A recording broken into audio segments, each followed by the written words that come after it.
What's going on, guys? It's etaprime back here again. Today we're going to be taking a look at the upcoming Peakago mini 7-inch laptop. Now this is going to be released on Indiegogo in the next couple weeks, and I believe the base price on this thing is going to be around $299. Now I was lucky enough to get an early unit from the company, and in this video I'm going to go over the specs and I want to give you my initial impressions on the upcoming Peakago 7-inch laptop.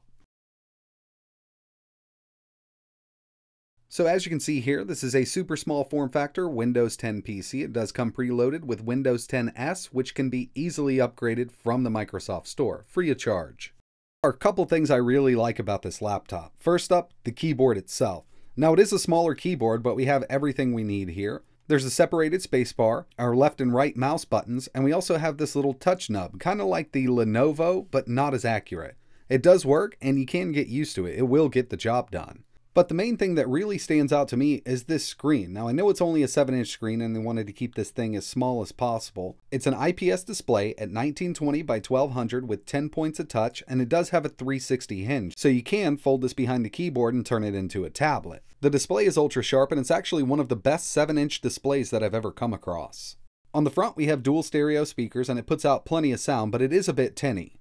Over on the right hand side, we have a micro SD card slot for expanding the storage, a 3.5mm audio jack for your headphones, mini HDMI out, one USB 3.0 port, and our USB Type-C for fast charging the unit up. Around back, we have what looks like a vent, but unfortunately there is no fan built into this. It's running a very low-end chip, and we're going to get into the specs right now because I think that's the major downside of this laptop here, especially at a price point of $299. So like I mentioned, this is running Windows 10 S out of the box. We have 128 gigabytes of internal storage, 8 gigabytes of LPDDR3 RAM, which is plenty of RAM for a chip like this. The 7-inch 1920 by 1200 touch display with the 360-degree hinge, Bluetooth 4.0, a 4500 milliamp hour battery, and they claim up to 4 to 5 hours of runtime on this thing. So far, everything's looking pretty decent. I mean, we could use more internal storage, but this is a super small laptop, and I think 128 gigs can get you by, especially with that micro SD card slot. But we really haven't finished up the specs yet, so now on to the downsides. This only has 802.11bgn Wi-Fi, there is no AC or 5 GHz, and the range on this thing could definitely use some help. The whole unit is powered by the older Intel Atom Z8350. Now this was released in Q1 of 2016 and it's a very low-end Intel chip. This chip actually comes in some very inexpensive tablets that you can buy on Amazon or Banggood. It also comes in a recently released $45 single board computer known as the Atomic Pi. Over the past couple years, I have tested this chip out extensively on my channel, and overall, it's a very low-end chip. It does have 4 cores at 1.4 GHz with a burst up to 1.92, but I really believe they should have used a newer CPU, like the N400 or the N4100, which is one of my favorite low-end Intel chips. Unfortunately, they opted for the Z8350, and in 2019, this chip is definitely showing its age. So like I mentioned, you can fold the screen behind the keyboard so you can use Windows 10 in tablet mode, and Microsoft has done a lot to improve the tablet functionality of Windows 10, but unfortunately I personally don't think it's there yet, and this is something I would probably never use on a Windows machine. But it is here and it's something that works on this device. You can also use it in landscape mode if you want. But I think one of the major downsides to this device right now, like it is the Wi-Fi. With this test, I'm literally not even 10 feet away from my router and we're averaging 15 down and 10 up. And bringing the device further away just makes it even worse. So I spend a lot of time in my living room. My connection isn't the greatest in this room, but I did want to compare a $100 Android smartphone to this tablet here. As you can see on the left, we have the Peakago, 2.2 megabits down and 5.3 up. Same exact spot on a $100 Android phone, 26 down and 14 up. Now remember, this does not have AC Wi-Fi built in, so you will be stuck connecting to 2.4 GHz networks. So from here, I do have a mouse connected just to make it a little easier. We're going to go ahead and open up the Edge browser and just head over to YouTube. And I'm going to be doing this in real time. It's not sped up, it's not slowed down whatsoever. I'm still connected to the same router that's only 10 feet away from me.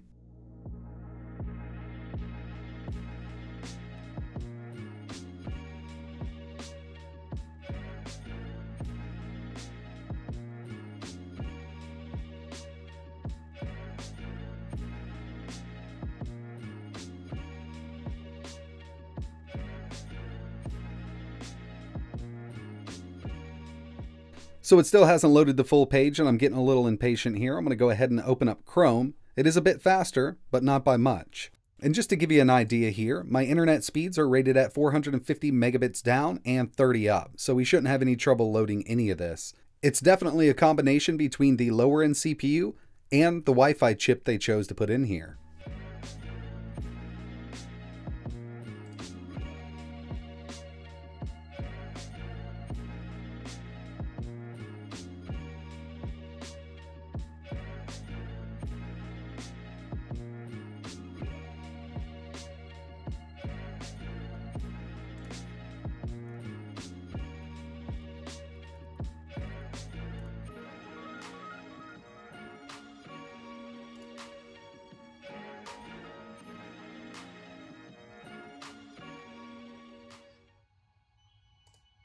So we're finally in YouTube and able to start playing a video.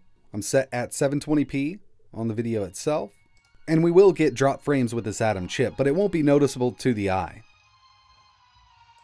So as soon as you get in here and everything loads, you can play YouTube on here just fine. Same thing with Netflix.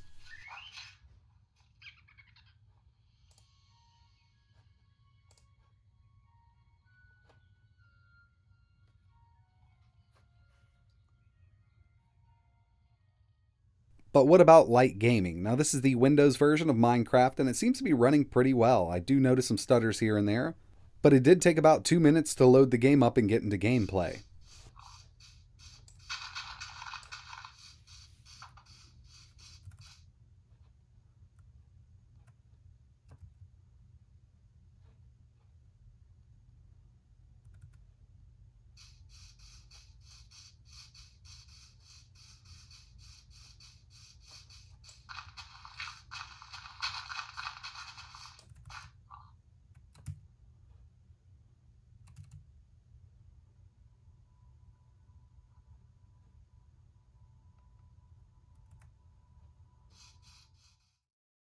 So real quick, while I'm here, I wanted to run another test. I'm running over HDMI. I'm only using the external display. The internal display is turned off.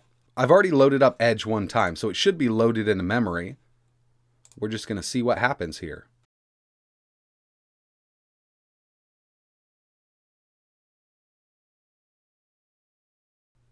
We'll go to YouTube.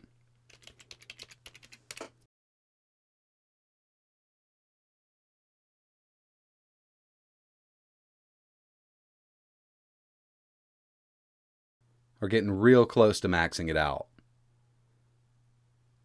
That slow Wi-Fi is definitely not helping, but overall it does come down to the speed of the CPU. And as you can see here, it's at 1.67. This little chip does have the capability of boosting up to 1.92, which isn't going to help that much, but it should give us a little more speed in loading this web page. This is really unfortunate because I was looking forward to messing around with this little laptop. Unfortunately, it's just really slow.